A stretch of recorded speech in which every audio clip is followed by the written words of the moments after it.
വികസനം വാഗ്ദാനമല്ല, സമയബന്ധിത പ്രവർത്തനമാക്കുന്ന നേതാവാണ് മുഹമ്മദ് റിയാസ്. വികസനം എന്നത് ഫയലുകളിൽ ഒതുങ്ങി നിൽക്കുന്ന ഒരു ആശയമല്ല, ജനങ്ങളുടെ ദിവസേനത്തെ ജീവിതത്തിൽ മാറ്റമാകണം. ആ മാറ്റത്തെ പ്രവൃത്തിയാക്കി മാറ്റുന്ന ഒരു മന്ത്രിയാണ് മുഹമ്മദ് റിയാസ്. പൊതുമരാമത്ത് വകുപ്പ് അദ്ദേഹത്തിന് കീഴിൽ വേഗത്തിന്റെയും ഗുണനിലവാരത്തിന്റെയും പുതിയ അർത്ഥം നേടിയിരിക്കുന്നു. റോഡുകളും പാലങ്ങളും വെറും കല്ലും ടാറുമല്ല, ജനങ്ങളുടെ സുരക്ഷയും സൗകര്യവുമാണെന്ന ബോധ്യമാണ് അദ്ദേഹത്തിന്റെ പ്രവർത്തനങ്ങൾക്ക് പിന്നിൽ. നിർമ്മാണത്തിൽ ഗുണനിലവാരം, നിർവഹണത്തിൽ സുതാര്യത, സമയബന്ധിത പൂർത്തീകരണം ഇവയെല്ലാം ഭരണത്തിന്റെ അടയാളമാക്കി മാറ്റാൻ മുഹമ്മദ് റിയാസിന് കഴിഞ്ഞു.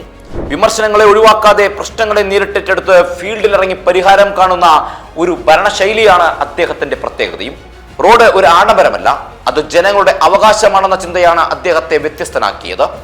അതിനാൽ കേരളത്തിന്റെ വികസന യാത്രയിൽ ഗുണനിലവാരവും ഉത്തരവാദിത്വവും ഒരുമിച്ചെഴുതപ്പെട്ട ഒരു അധ്യായമായി മുഹമ്മദ് റിയാസ് എന്ന പേര് മാറുന്നു. പ്രവർത്തനത്തിലൂടെ സംസാരിക്കുന്ന ഭരണം ജനങ്ങളുടെ വിശ്വാസം നേടുമെന്ന തീർച്ചയാണ് ഇതിന് പിന്നിൽ. അതിന്റെ തെളിവാണ് മന്ത്രി മുഹമ്മദ് റിയാസ്.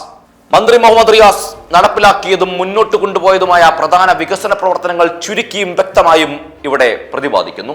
റോഡ് നവീകരണത്തിൽ ഗുണനിലവാര മാനദണ്ഡങ്ങൾ കർശനമാക്കൽ, PWD റോഡുകൾ ദീർഘകാലം നിലനിൽക്കാൻ പുതിയ ടെക്നിക്കൽ സ്റ്റാൻഡേർഡുകൾ, പ്രധാന റോഡുകളിൽ ആധുനിക നിർമ്മാണ സാങ്കേതിക വിദ്യകൾ ഉപയോഗിക്കുന്നു, പാലങ്ങളുടെ സുരക്ഷാ ഓഡിറ്റ്, പഴയ പാലങ്ങളുടെ ഘടനാ പരിശോധനയും ശക്തിപ്പെടുത്തലും മുഹമ്മദ് റിയാസ് ചെയ്തിട്ടുണ്ട്. ടൈം ബൗണ്ട് പ്രൊജക്ട് നിർവഹണം നടപ്പിലാക്കുന്നു. റോഡ് പാല നിർമ്മാണങ്ങൾ സമയബന്ധിതമായി പൂർത്തിയാക്കാൻ കർശനമായ മേൽനോട്ടം, ഇൻഫ്രാസ്ട്രക്ചർ ആധുനികവൽക്കരണങ്ങൾ, smart road concept, drainage, lighting നടപ്പാത, സുരക്ഷാ സംവിധാനങ്ങൾ ഉൾപ്പെടുത്തിയ സമഗ്ര റോഡ് വികസനം, ടെക്നോളജി അധിഷ്ഠിത മേൽനോട്ടം, drone survey, digital progress tracking അങ്ങനെ തുടങ്ങിയ സംവിധാനങ്ങൾ നടപ്പിലാക്കി. കോൺട്രാക്ട് മാനേജ്മെന്റ് പരിഷ്കാരം, കരാറുകാരുടെ ഉത്തരവാദിത്വം വർദ്ധിപ്പിക്കുന്ന നടപടികൾ ഏറ്റെടുത്തു. റോഡ് സുരക്ഷ, പൊതുസൗകര്യങ്ങൾ ആണ് പിന്നീട് പറയാനുള്ളത്. റോഡ് സേഫ്റ്റിക്ക് മുൻഗണന, അപകട സാധ്യത കൂടുതലുള്ള ഇടങ്ങളിൽ സുരക്ഷാ മെച്ചപ്പെടുത്തലുകൾ നടപ്പിലാക്കി. നടപ്പാതകളും ബസ് ബേകളും പൊതുജന സൗകര്യങ്ങൾക്ക് പ്രത്യേക ശ്രദ്ധ നൽകി. മഴക്കാല റോഡ് സംരക്ഷണം, പ്രീ മൺസൂൺ മെയിൻ്റനൻസ് പ്രവർത്തനങ്ങൾ നടപ്പിലാക്കി. ഭരണശൈലിയും സമീപനവുമാണ് ഇനി പറയുന്നത്. പൊതുജന പരാതി പരിഹാരത്തിൽ സജീവ ഇടപെടൽ, സുതാര്യതയും ഉത്തരവാദിത്വവും, ഫീൽഡ് തല പരിശോധനകൾ, നേരിട്ടുള്ള മേൽനോട്ടം, വിമർശനങ്ങളെ പരിഷ്കാരത്തിനുള്ള അവസരമായി കാണുന്ന സമീപനം, ഇതെല്ലാമാണ് മുഹമ്മദ് റിയാസ്. രാഷ്ട്രീയ ഭരണ സവിശേഷതയെക്കുറിച്ചാണ് ചർച്ച ചെയ്യുന്നത്.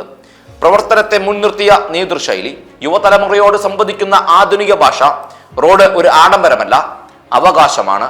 അതാണ് റിയാസിന്റെ സമീപനം. വികസനം ഒരു വാഗ്ദാനമല്ല, സമയബന്ധിത പ്രവർത്തനമാക്കുന്ന നേതാവാണ് മുഹമ്മദ് റിയാസ്.